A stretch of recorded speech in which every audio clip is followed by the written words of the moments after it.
Welcome to our new series, The 200 Movie Challenge. Our goal this year is to watch 200 movies that we haven't seen yet. If you want to listen to the full podcast where this clip is from, the link will be in the description. Now enjoy today's movie. After The Fall Guy, what was the next movie you decided to watch?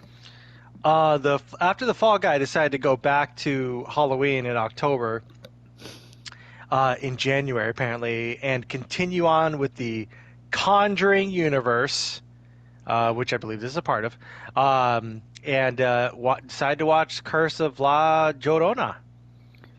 I had no idea about this universe, but I've never even heard of this. But go ahead. I give you the floor. What the hell was this about?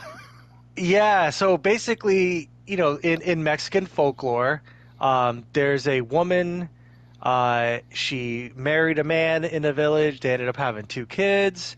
The husband decides to cheat on her with a younger woman, and out of a curse, out of jealousy, she decides to drown their two sons. And then when she realizes what she did, she then drowns herself. And so what her ghost and spirit is now doing is roaming the land and looking for children to replace the two kids that she murdered. And so she follows children and will follow them and kill them, and drown them in the river, very much the same way as she drowned her two sons. So again, it's Conjuring universe. So James Wan, who did all the Conjuring movies, that's what this is kind of rolled into. It doesn't have the same characters. It does have a priest from Annabelle, but it does not have the whole other stuff. But it is part of just the overall thing. So again, my thing with this movie is that it does what it needs to do, and that's pretty much it. It has a plot. It has some backstory. It has an first, second, third act. Things wrap up. Things happen. The end. And it is a scary movie. It has jump scares. I'll never see this movie again. I've checked it off the list. It's in my letterbox now. It's fine. This was like kind of one of those. It's pick a random movie on a random night. It's 90 minutes. So this was one of those ones like it's 90 minutes, gonna throw it in there, and then forget about it. That's it. So really, I don't have much to say about this movie because it was just like eating a bag of Doritos. You just already forgot that you ate it after it's done. It did the job. But you know what? It's like it's a bag of Doritos. Yeah, it's a bag of Doritos. You're just gonna be like, okay, cool, those are gone. You know what I mean? Enjoyed it while it was going, forgot about it when it was done. That's what this movie is to me.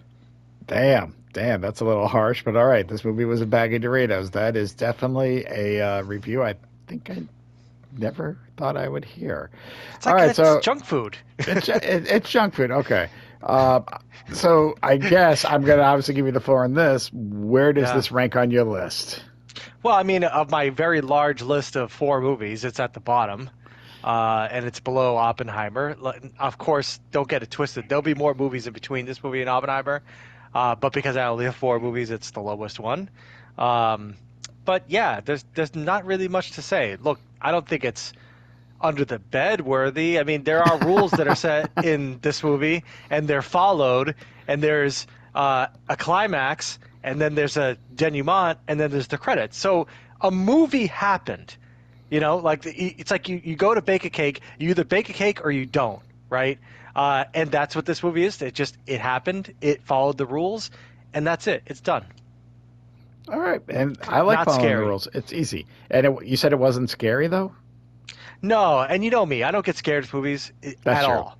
Games are a different At story. all. Video games, you put the controller in my hand, and all of a sudden I'm a little bitch. But with these movies, nah, this ain't it. This ain't it, boss.